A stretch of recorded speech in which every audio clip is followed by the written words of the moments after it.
Welcome, everyone. I'm Susan Hoffman, the director of the Osher Lifelong Learning Institute here at UC Berkeley.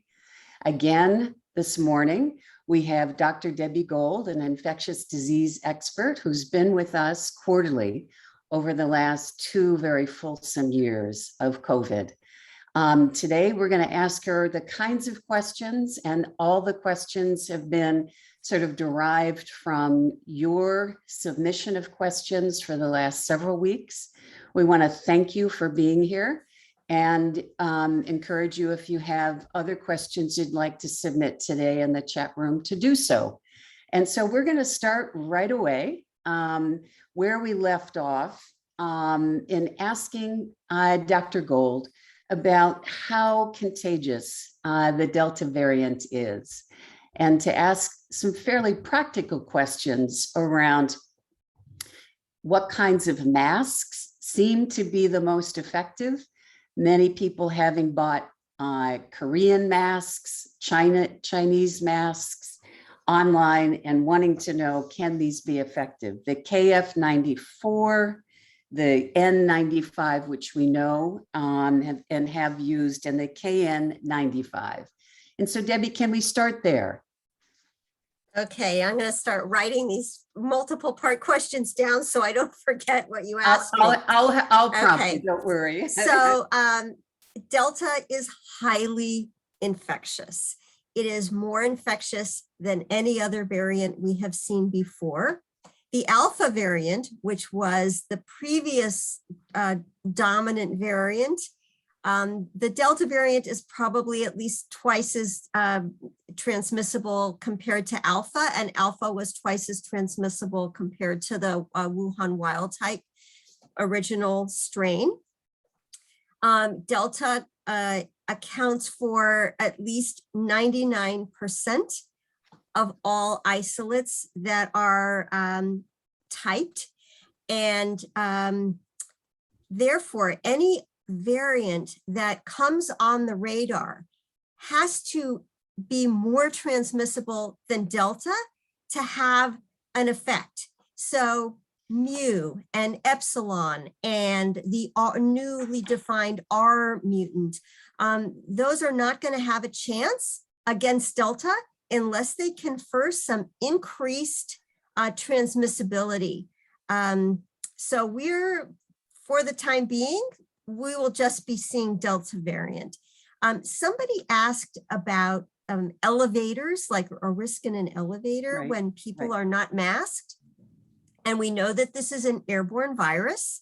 There has been nothing in the literature about elevator transmission the way there is in the measles literature. But I would say if I were in an elevator and somebody came into the elevator without a mask, I would get out of the elevator and wait for the next one. I think that especially if I were going to have to be in that elevator for a while, going a lot of floors. So I would just try and be in an elevator with masked people.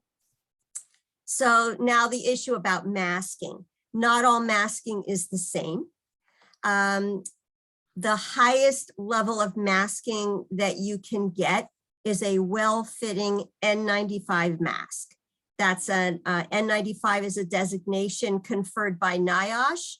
That means that 95% of airborne particles are filtered out, and it's a designation that's really meant for healthcare workers who want to protect themselves against tuberculosis, measles, varicella, the kinds of viruses that and bacteria that I would have been exposed to when I was working. But a well-fitting N95 is the sort of the highest level of protection that you can get.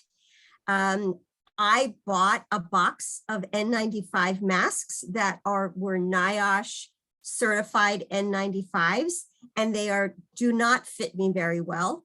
So I am wearing, they're too big for my face.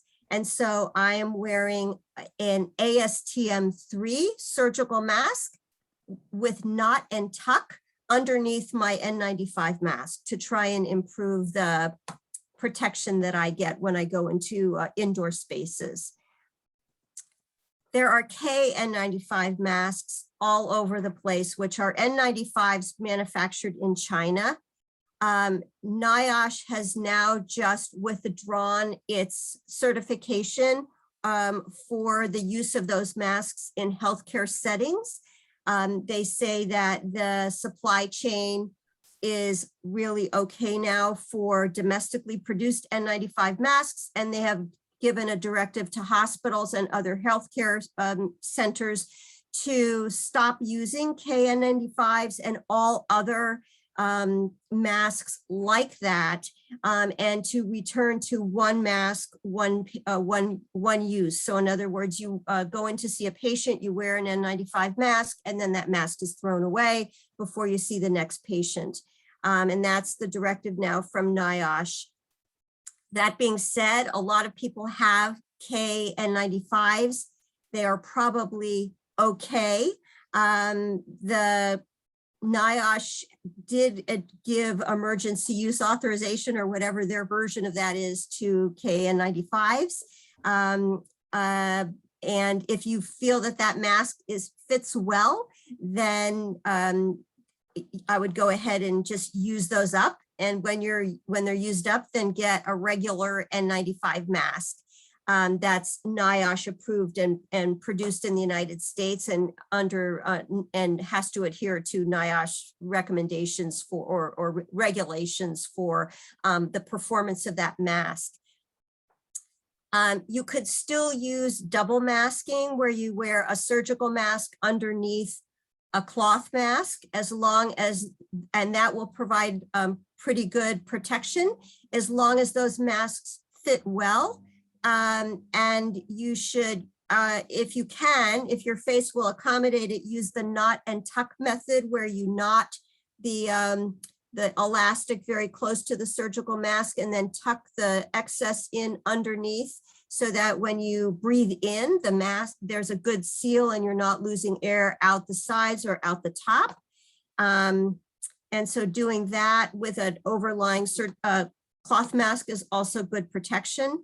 And oh, by the way, there has been a warning about some KN95 masks that are made by a certain company from Singapore called Daisheng, I think. There are 84 different products that come from this particular manufacturer of KN95s, and you should look on, I think it's NIOSH or even the FDA's website about that, because there was a warning issued several weeks ago regarding these masks, and that they are highly unreliable. So I think the company was Daisheng. Daisheng, okay, avoid Daisheng. And I know a number of people are liking hearing about the sort of the tie and tuck, and wondering, is that something, I know you're not prepared to show it right now, but there's YouTube videos about how to do it. And okay. If you put into YouTube knot and tuck, like mask, knot and tuck, I'm sure you will come up with the YouTube video. Okay. It's about 1 minute or less than a minute to show you how to do it. That's great. Thank you for that. And remind people, NIOSH stands for? National, I don't know what the I is. It's Occupational Health and Safety. Okay. It's yeah, that regulator. So in looking at the contagiousness and imagining that all of us are vaccinated, do we still need to be masked, with other vaccinated people? Do we need to mask in cars and at our home when we invite them, others in? Can you guide us a bit along those lines? Yeah, so the vaccination is really, really effective in keeping people out of the hospital and keeping people from dying, but it does not protect you completely from becoming infected.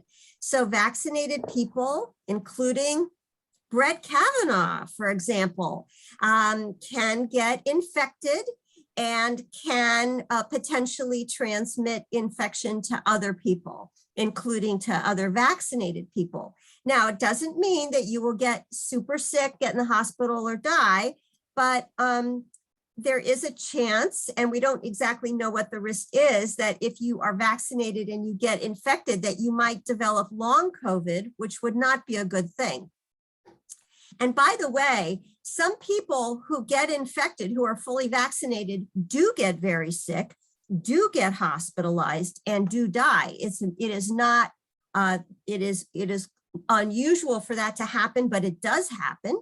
And if you are unfortunate enough to require hospitalization for severe COVID, even though you're vaccinated, your chance of dying from that is the same as if you were not vaccinated.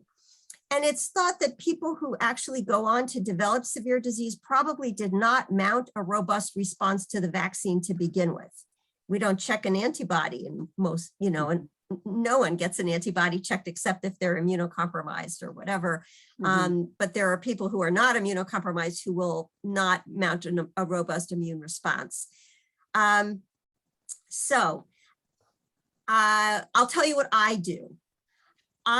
We have people over for dinner, but we eat on our deck. So we're outdoors because people will not be masked. And some of the people that we have over for dinner are still working, and they also work in healthcare settings. So they're exposed in that context. So, and we use a 6-foot table.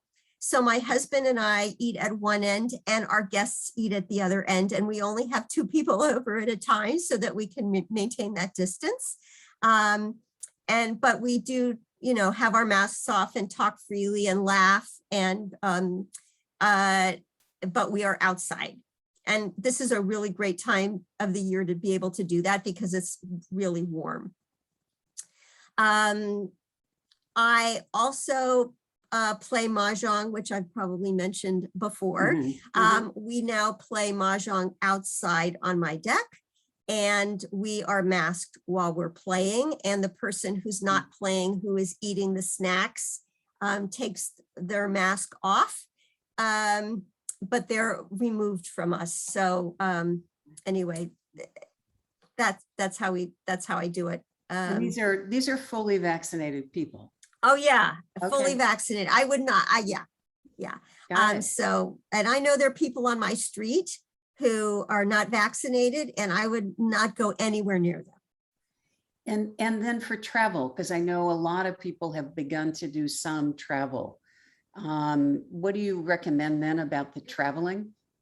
So the sort of dangerous times are being in the airport, or being in the, whatever, the station, and then being on the airplane, and then being in the airport on the other end, because there's crowding. There's no requirement currently for vaccination or testing or anything to travel domestically. So you could be on an airplane sandwiched between 2 unvaccinated people who are taking their masks off when they're eating and drinking. And so you have to keep that in mind, that there is some risk. You should wear an N95 or as close to that as you can from door to door. So in the airport, through TSA, on the flight, picking up luggage until you get to your destination, you should try to keep on an N95 if you possibly can. If people around you are eating and drinking, you should keep your N95 on. And then when they are masked, then you can eat and drink. So don't, the time when people are eating and drinking with their masks off is the highest risk time, especially the people who are in the seats closest to you.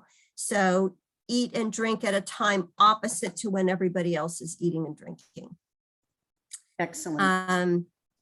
Now, there is some legislation that is going through the, I didn't read the details this morning in the paper, but it looks like there is legislation that has passed through the House and will go through the Senate that will require either vaccination, a negative test, or proof of prior infection in order to fly domestically. And evidently there are the votes in the Senate to pass that. And I think that the proof of prior vaccination or prior infection was a concession to Rand Paul. Anyway, so I think shortly there will be requirement for flying domestically also, which I think is a really good idea. Great. There are many comments about masks in the chat room. One mentioned that Costco has an FLT 95 sealing face mask, and someone is recommending that, and also asking, do you know anything about it? Is it? I don't, and I was at Costco about 2 weeks ago. I try to go every 3 months like clockwork. And I asked a guy there, do you have any N95 masks? And he said, we have no masks at all. That was the South San Francisco Costco. So I don't know. I have never heard of that particular mask. And I would want to make sure that it wasn't made by Daisheng, that company that is marketing N95 or KN95s that are not really kosher.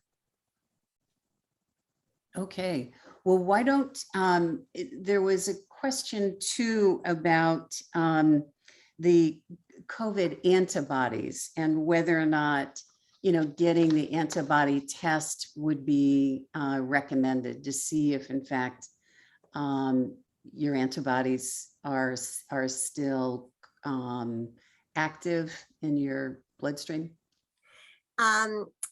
So antibody testing, if I were still in practice, I would be doing antibody testing to SARS-CoV-2, specifically antibody to the spike protein, which is not the usual antibody test that people can order. You have to be very careful about the test that you order, because most antibody testing that's offered is to the nucleocapsid protein, which just tells you that you've had a natural infection. It is antibody to the spike protein that tells you what your response to the vaccine is. And I would be doing that testing for patients who I think would not be able to mount a robust immune response to the vaccine, specifically people who are immunocompromised in some way. And I have friends who are immunocompromised who have had anti-spike protein antibody testing to see if they responded at all after 2 doses of vaccine.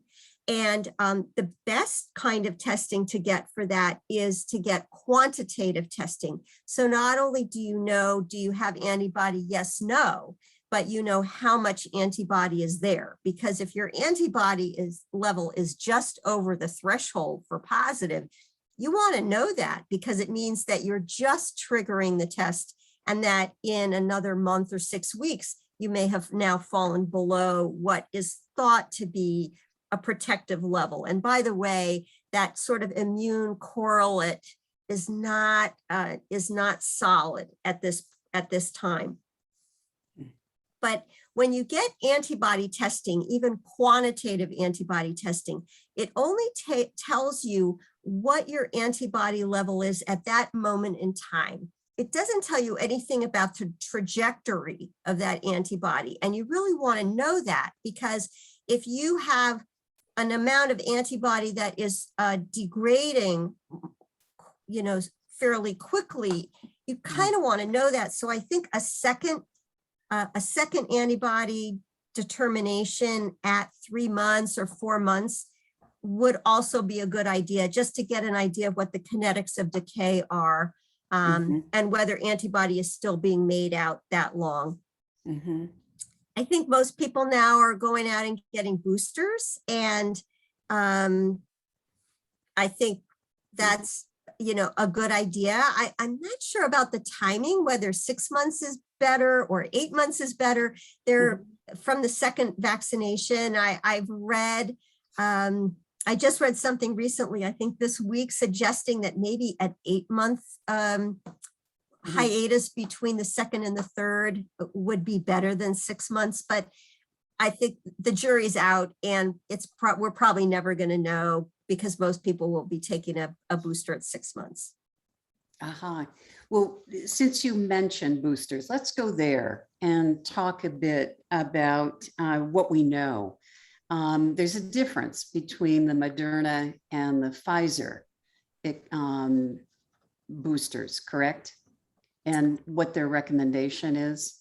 So the recommendation now is if you have received Pfizer for your first 2 vaccinations, that 6 months or longer after the second vaccination, you should, if you are 65 years of age or older, or 18 to 64 with an underlying health condition that confers risk for severe disease, or if you are a frontline worker or work at a homeless shelter or prison, you should take a booster or a third dose of vaccination. Again, at least 6 months after your second dose. That is not the case for Moderna. I believe Moderna has some data about response to a third vaccination, but I don't know what the study was that they were doing. And I did read recently, like this week, that they had submitted some data to the FDA to extend their emergency use authorization for a third dose. But I think that it's going to be several weeks or even a couple of months before the FDA makes a pronouncement about that, and which would allow people who had Moderna for their primary, their first 2 shots to take a third one. I know that some doctors' offices have Moderna and are offering it to people who had their initial vaccine series with Moderna.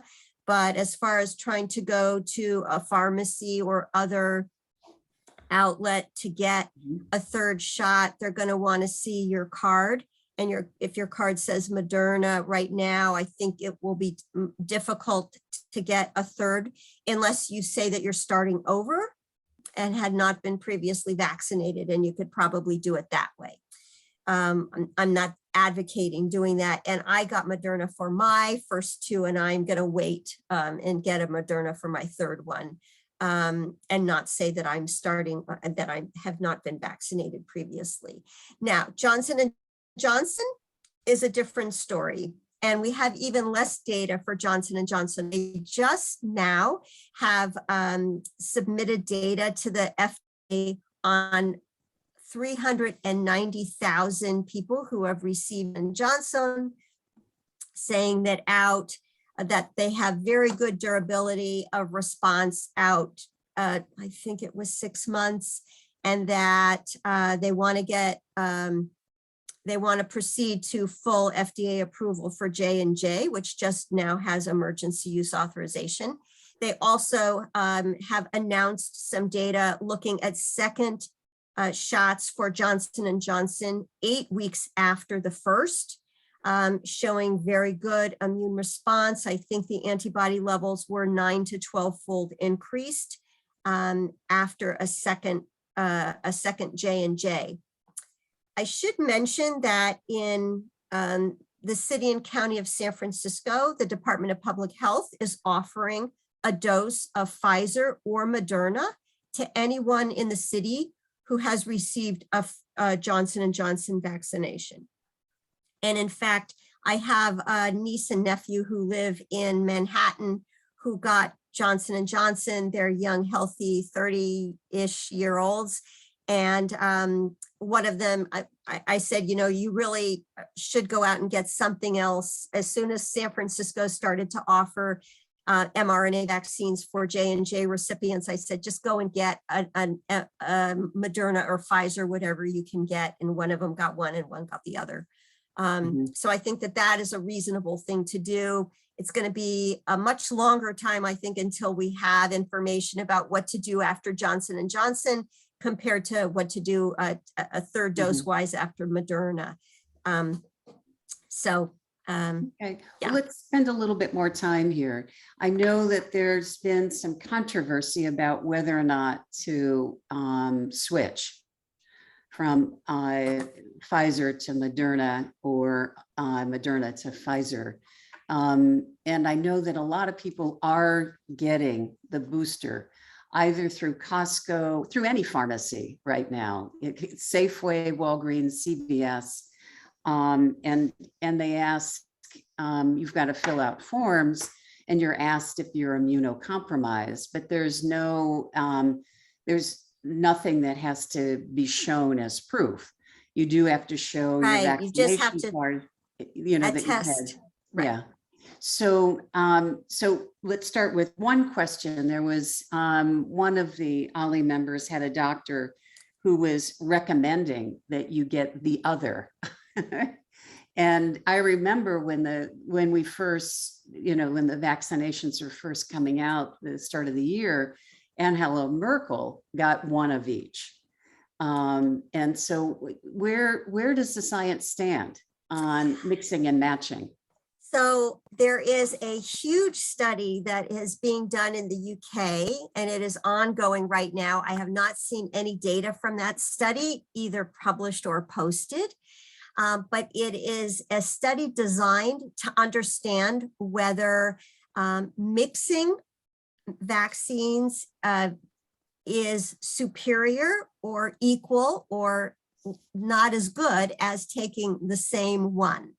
And the design of the study is that they are using 7 different vaccines. And so they're using AstraZeneca, which is their homegrown one, Moderna, Pfizer, J&J, and then 3 other vaccines that are not available in the United States, including Novavax and CanoSign or SignCano. Anyway, some Chinese vaccinations. And I believe they're also using Sputnik and a placebo. And individuals get one vaccine from one manufacturer and the second vaccine from a different manufacturer, or they could be getting placebo.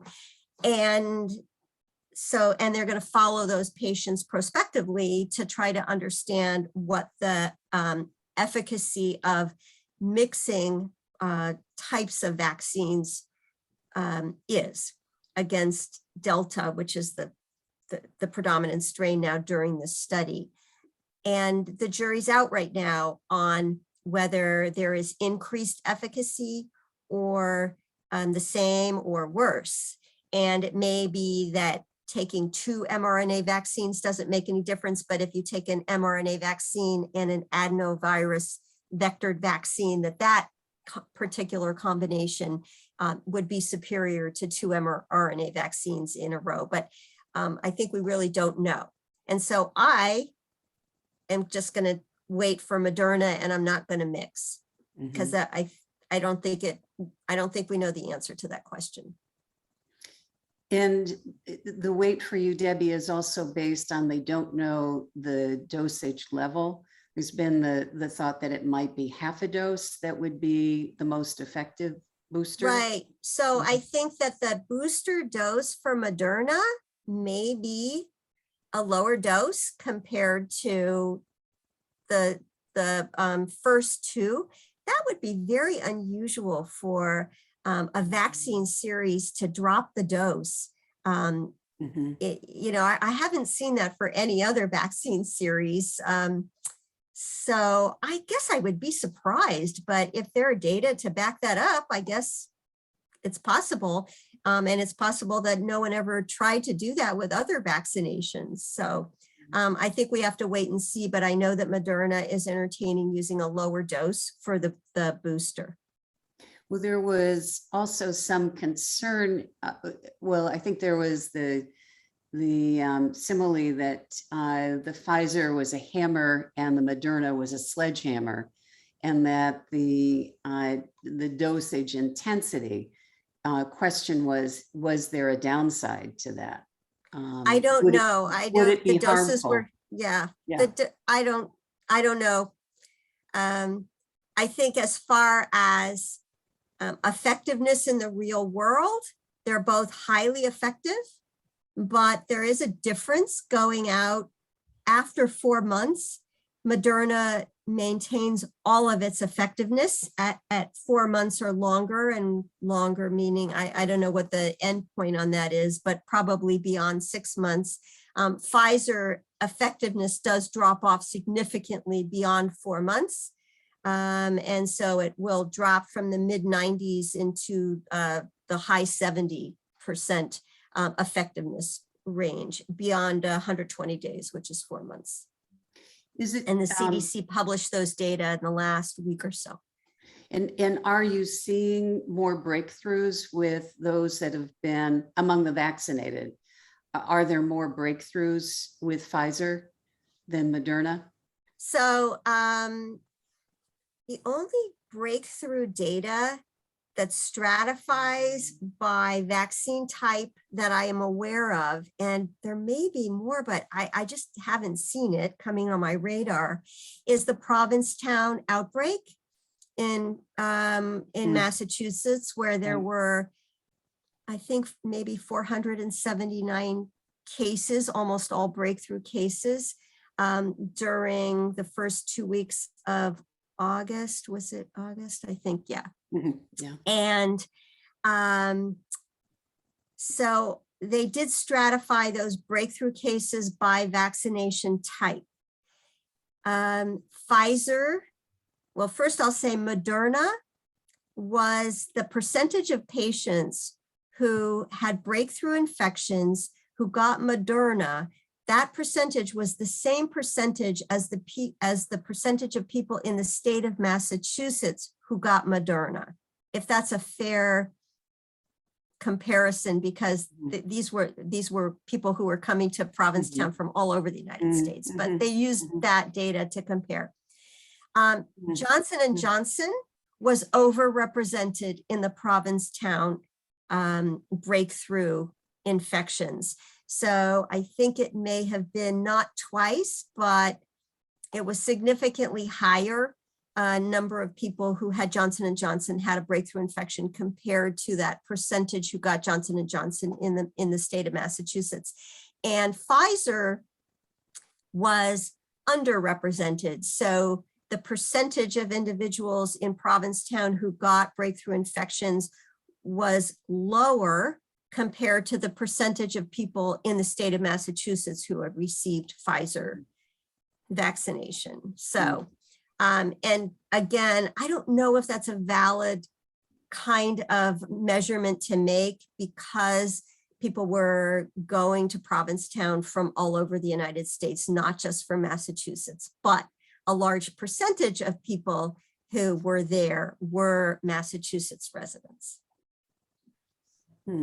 Curious. Well, to talk a little bit more about the boosters, is that, so with Moderna, it's 8 months, with Pfizer, it's 6 months. So we don't know what it is for Moderna. Oh, we I don't. think de facto, Okay. it might be 8 months for people, because just depending on when you got your second shot. And but I think that the recommendation is going to be very similar to Pfizer, and they'll make a 6-month mark on it. And what I was reading about 8 months had to do with maybe some data that some investigators had collected about looking long-term at antibody levels, and when an optimal time would be for Moderna to have a booster. But I didn't look at the primary data, so I can't comment on it. But Debbie, you are waiting yourself around the Moderna. I'm waiting because there isn't, I have to wait, because I'm not going to go and take a Pfizer booster. So. All right. So many people are going to the pharmacies rather than to the medical centers, to get their boosters. And there, in fact, many medical centers are recommending, to their patients that are over 65 to go get a booster at a pharmacy, since the distribution of those boosters is much more regulated through the medical centers. So question has come up is when to space out the booster and the flu shot. And so, you know, one doctor recommending get them at the same time. The other recommendation that I've heard more often is wait 2 weeks, give your body enough time to react to the flu vaccine before you get the COVID booster, vice versa. Do you want to weigh in on this issue? Yeah, don't wait. They can be taken at the same time. And it's very important to take a flu shot. We have no idea what's going to happen with influenza this season. We had hardly any last season because people were masking and distancing, et cetera. And that's not the case now. And so it is possible we may have a terrible flu season. We will definitely be seeing people who are co-infected with SARS-CoV-2 and influenza. And who knows what that's going to look like as far as demand for hospital beds. So taking a flu shot and a COVID vaccination together, it can definitely be done. The CDC is recommending it. And even today, I think in my emerging infections network, oh no, it wasn't emerging. It was in my Infectious Disease Society of America news feed. There was again advocating for giving a COVID-19 vaccination and a flu shot at the same time. And we do that with other vaccinations all the time, giving different vaccinations at different sites, and we could do 3 at a time, no problem. But if someone has a history of having a reaction to a flu shot and had a reaction to the second booster, well, let's talk about the reactions to the booster, the third shot. What's the data showing on that? What are the side effects? What's felt? So the CDC released vSafe data this week about what happens to people when they take their third shot. These were data that were reported through the vSafe app, which hopefully people know about what that is. It's an app where you answer questions about side effects. You get a text message every day for a week, and then weekly for a few weeks, and then monthly, and then every 3 months, et cetera. It takes you like 10 seconds to complete the questionnaire. So the data were culled from vSafe responses from people who have had a booster. Now the data were between August 12th and September 19th. So before there was full FDA recommendation and CDC recommendation for a booster for people over 65. So this should have been just a population of immunocompromised people who were taking boosters during that period, although I think there were probably a lot of people over 65 who ran out and got a booster before it was formally recommended. And as it turns out, the adverse effects from following the third vaccination are the same as following the second, very close. So sore arm, fatigue, headache, those kinds of adverse reactions. If you had it after your second one, expect it after your third one.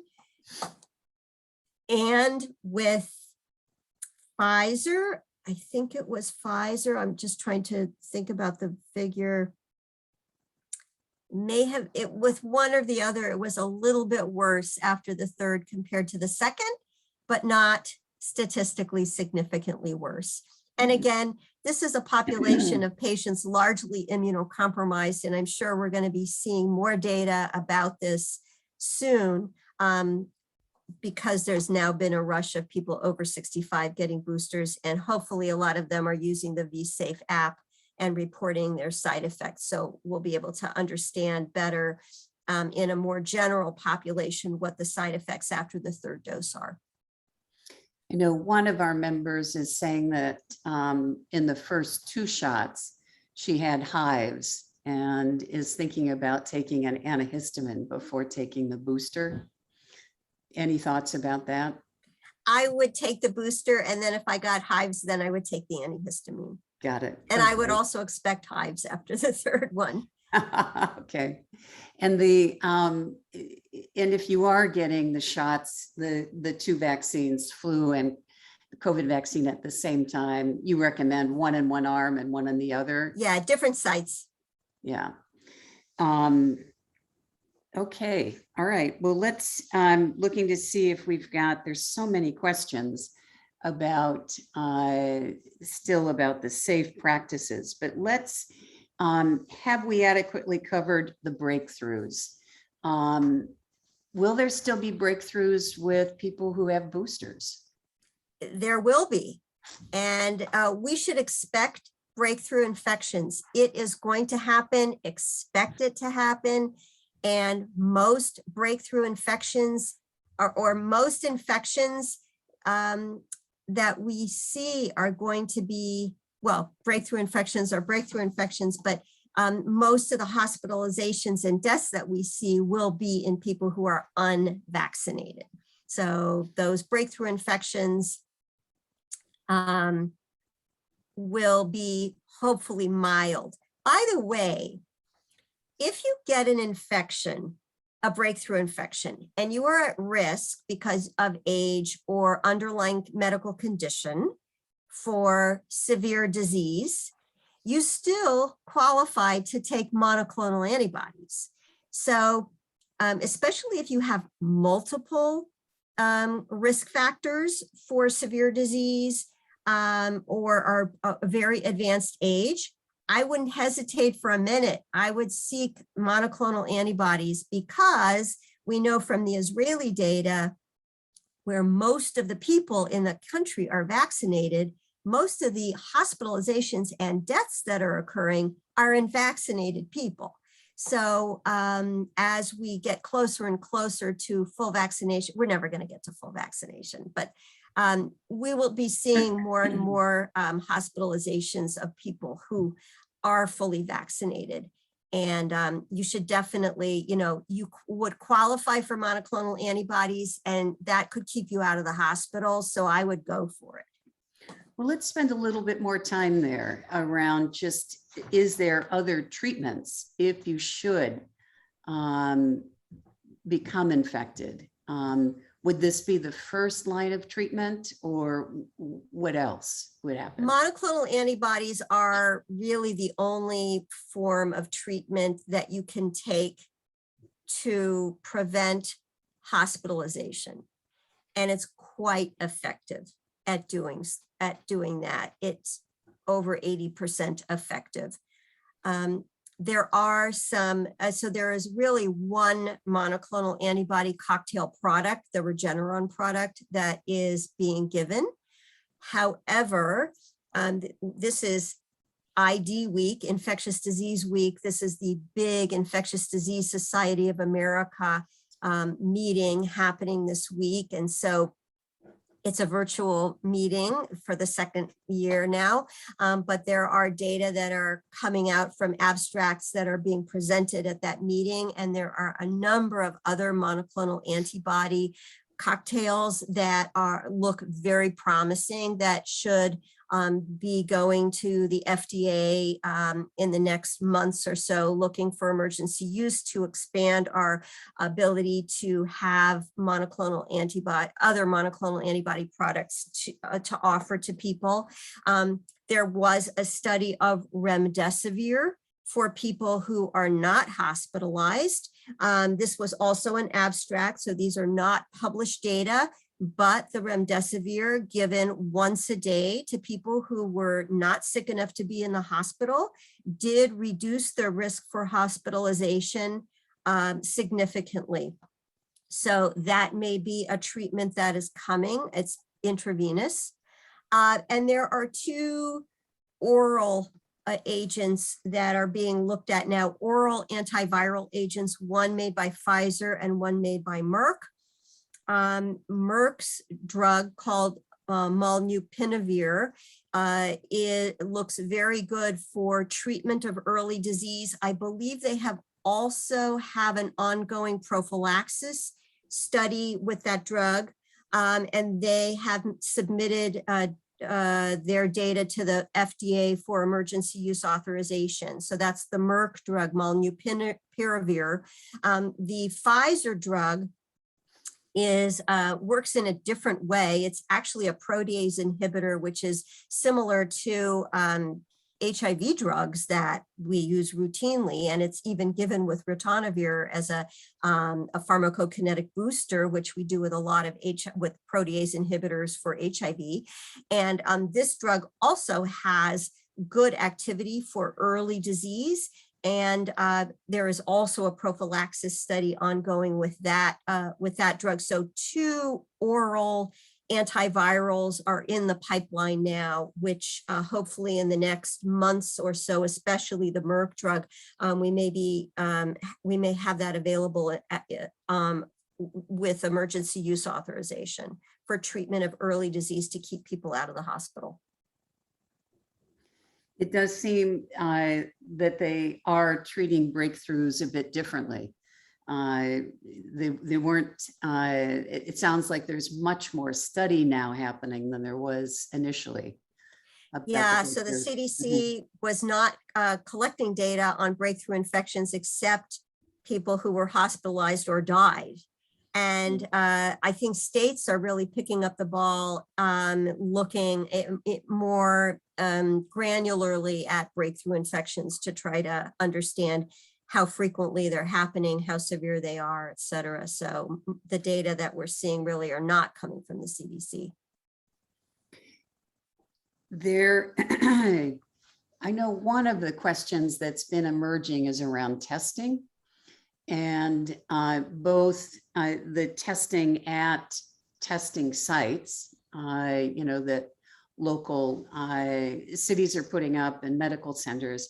It seems like there's less testing going on than one might imagine, and that there is the use of more personal kind of store-bought home testing. Yeah, the Binex being one of them.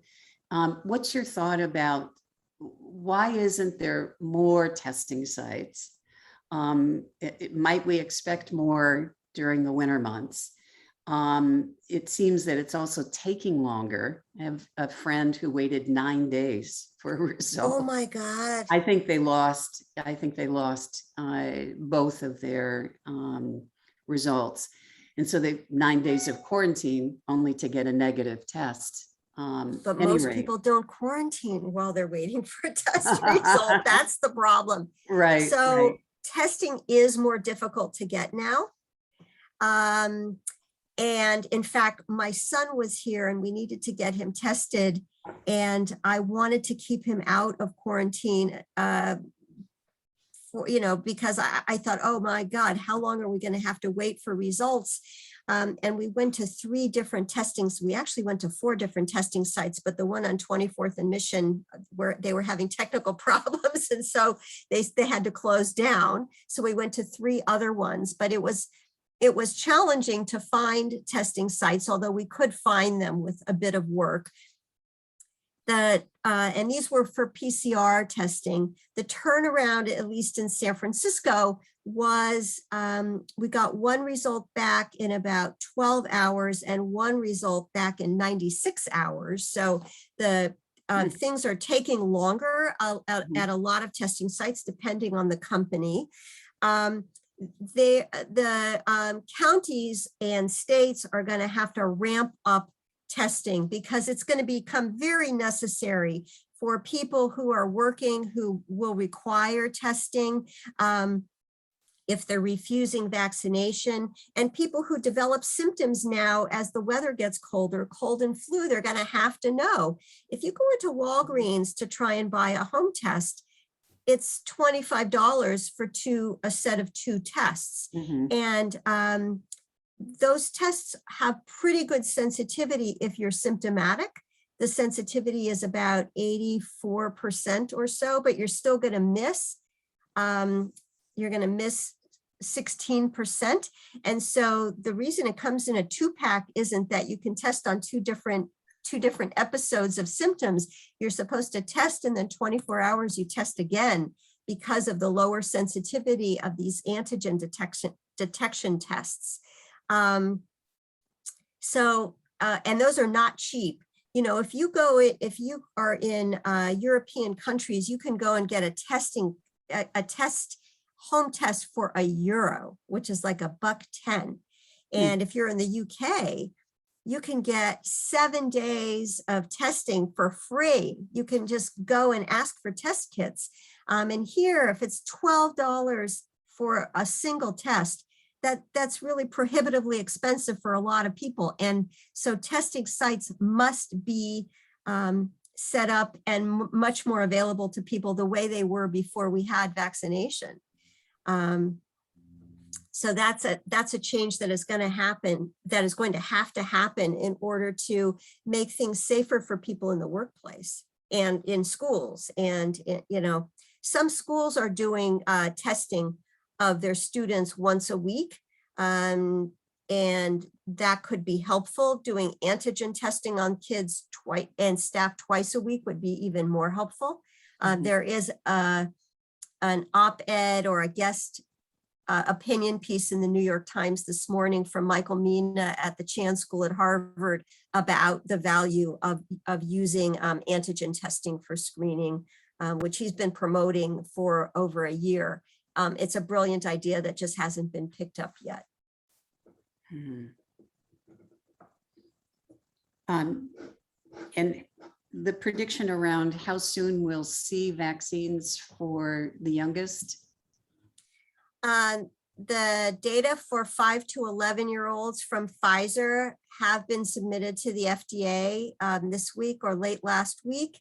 And we should be seeing an extension of their FDA approval to that age group, again, 5 to 11-year-olds, hopefully by November. And so those kids will be able to be vaccinated very soon after that.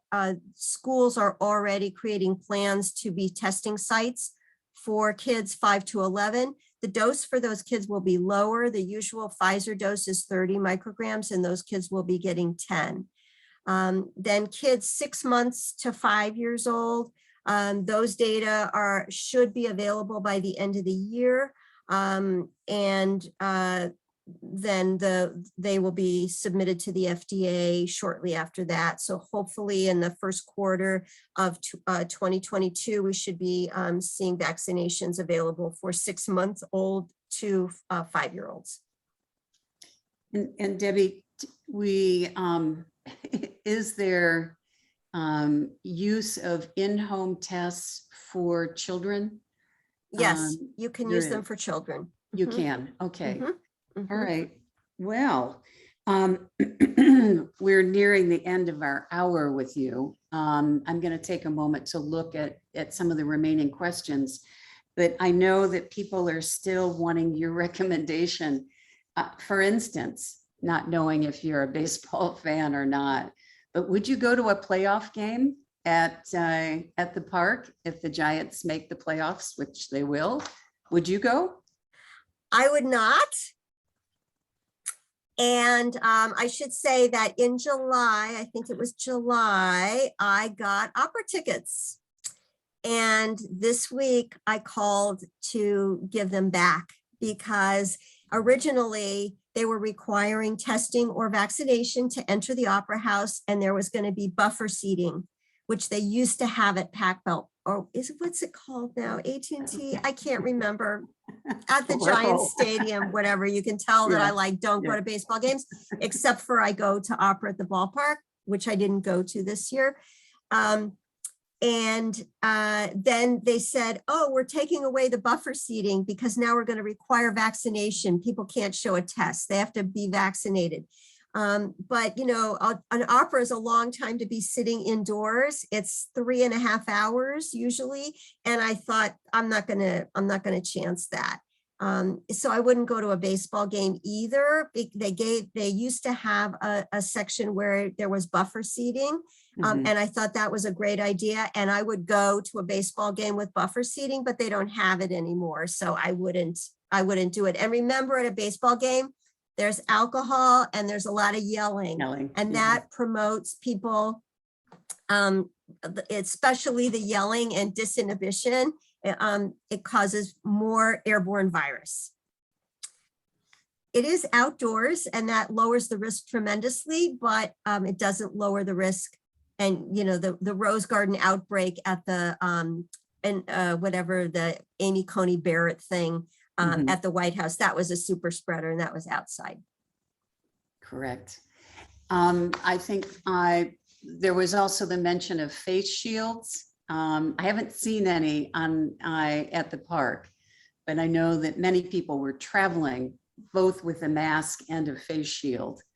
Is that, what do you think of those measures? I think the face shield does two things. One, it protects your eyes if you don't have goggles or wear glasses. And it also prolongs the life of your mask, just because you don't have to be touching the mask or whatever, because you've got that shield in front of it. And so that prevents it from getting maybe soiled. But I'm not really sure that they have a lot of added value. I hardly ever see people wearing face shields except in medical settings. So yeah, I don't have one. I've never worn one. If I were working, I might be wearing a face shield. I think I probably would. But I think the mask is really the most important. A good fitting mask is really important. And do you want me to say something about the natural infection protection by natural infection? Or if you would, please.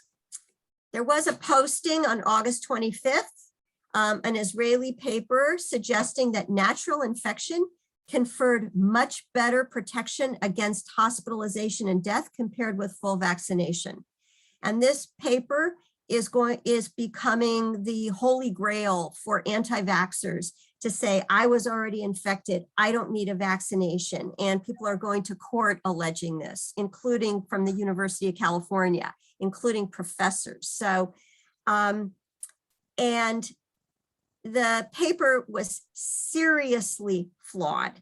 I will be shocked if it is up by a respectable medical journal anytime soon. And I think the fatal flaw in this paper was the way the study done. It was just a look back at electronic medical records. And it did not account for differences in behavior, in testing behavior between people who are fully vaccinated and people who are not vaccinated, who got infected. And there is a fundamental difference in test-seeking behavior and use of the healthcare system in between fully vaccinated people and people who got infected and have not been vaccinated. And I think that the eagerness or enthusiasm for seeking medical attention and testing is far greater in the population of people who are fully vaccinated than in people who are not vaccinated who got natural infection. And that is a confounder that must be accounted for when trying to do a study like that. And if you want to answer the question about the protection of natural infection for reinfection, that is not the way you do that study. You have to do it prospectively, and you have to test people every day or every 2 or 3 days in order to understand the protection of a natural infection versus full vaccination. And it was just a crap study, but it's being touted by anti-vaxxers as a reason that we don't need to get a vaccination. So one final, any good news on the front of this pandemic? The vaccinations are working. Yes, yeah. So case rates are going down in almost every state. This is before, fall and winter hit, but case rates are going down. Hospitalizations are going down in California. Death rates are going down in California. So that is really good news. And then we have 2 oral agents coming down the pipeline for treatment and perhaps prophylaxis, I think is also very good news. That's great. And people Yeah. who are not vaccinated on their latest Kaiser Family Foundation data to suggest that that Delta will push them to be vaccinated, or if they had better access, they would get vaccinated in about half of those people. So I think that's good news also. Great. And thank you for also mentioning the legislation, that's moving through Congress right now. We also talked, Debbie, about having you come back between Thanksgiving and the holidays in December. And so we will find a time so that we know that there's so much going on day to day, week to week, that it would be good to catch up with you before we share all of that indoor time with family and friends. I know there are many questions in the chat room around, safety. And I think you have basically prescribed, if you have to be inside, keep 6 feet distance, masks, etc. I know in our household, we keep all the windows and doors open so that the ventilation is swift. But I think what a world we are now sort of living day by day. Debbie, thank you very, very much for your time. It's you can tell you are helping us navigate what is just full of anxious moments, but you've helped us get through it. So thanks very much. And thank all of you for joining and for being a part of sending in your questions, sharing some of your experiences. We will please, as OLLI members, you will see in the OLLI notes when this particular recording is available. As you know, we will take time to caption it so that its accessibility to everyone is more assured. And then we'll also let you know about our December meeting. All right, everybody have a great weekend. And if you can, please join us at 10:30. We have Professor Dan Kamen, who will be talking to us about the energy issues and the upcoming COP26. Until then, bye-bye now.